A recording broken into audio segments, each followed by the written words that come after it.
Welcome back to the channel, guys. This Saturday, I'll be participating in RMC Indonesia Season 3, and hopefully we can get a good result there. Honestly, every RMC season always feels exciting, because the atmosphere is completely different. From normal PvP, the pressure, communication and preparation all feel much more intense. At the same time, I also want to encourage more Indonesian players to join RMC whenever the event comes again in the future. Seriously, don't be afraid to participate. I know many players think competitive ROM is only for whales or top guilds, but honestly RMC is probably one of the few tournaments where things still feel relatively fair because of the FOFP mechanic. Of course, progression still matters, but compared to regular PvP, teamwork and game understanding become much more important here. And personally, I think that's the fun part. You can actually improve through communication, drafting, positioning, and teamwork instead of only depending on account power. Even if you don't become champion immediately, joining the event itself already gives valuable experience. You learn how tournament teams rotate, how target calls happen, and how stressful real coordinated matches can be. Now, speaking about this season specifically, honestly, this RMC feels like a preview for what's coming in Magic Prison next July. Because once the new Inheritance hero skills officially enter MP, I really think the meta will change massively. Right now, many teams are already trying to predict which jobs will become strong, what setups will disappear, and what inheritance skills will become mandatory.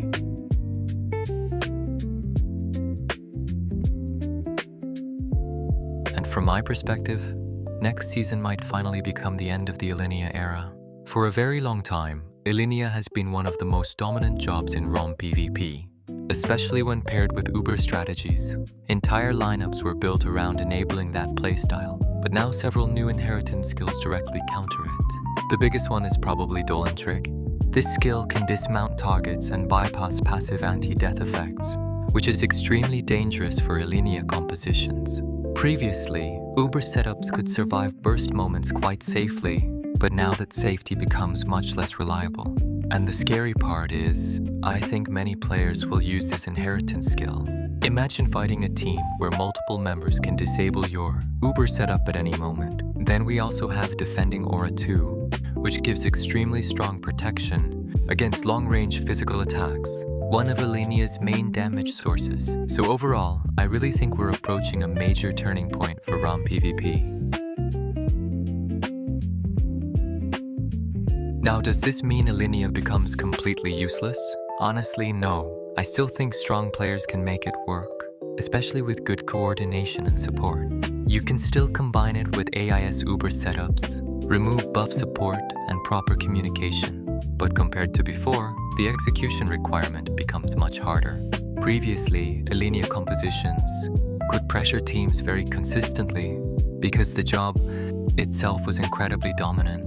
But in the future, positioning and coordination will matter much more. And realistically, once a strategy becomes too difficult to execute consistently, most competitive teams will eventually move towards safer and more stable lineups. That's why I think once Elinia starts disappearing, eventually the Uber playstyle will slowly disappear as well. And if that happens, many jobs will return to their original roles again. Jobs like Nameless, AIS, Jurmungan, and Morak will probably shift back into traditional DPS or utility roles instead of existing mainly as Uber enablers. Honestly, I kind of miss that older style of MP. Back then, teamfights felt more dynamic, and every job had clearer responsibilities. Now for the inheritance skills themselves. These are the ones I think most players will prioritize. Dolan Trick for dismounting and bypassing anti-death passives. Blood Moon for damage increase and HP recovery after kills. Divine Wing Armor for anti-death survivability. Eden Team Blessing, which is extremely strong against magic burst comps. Defending Aura 2, especially when combined with Moonlight Flower Card Star for ranged physical mitigation. Because of these changes, I honestly think future lineups may return closer to the pre-Elinia meta. Probably something like 3 DPS cores, usually Jorm, physical DPS, and Kafra, LMX for shield support. Soulbinder for judgment pressure. Marok for chain control and disruption. And honestly, this environment might also become the setup for the upcoming new job, Himmelmez. From early impressions, Himmelmez feels almost like a physical version of Kafra, but it's still too early to judge properly. We still need to see how the job performs in coordinated PvP. Overall, these are just my early thoughts for next season. To be fair, I still haven't fully tested everything myself, because RMC regulations currently don't allow the new inheritance skills yet.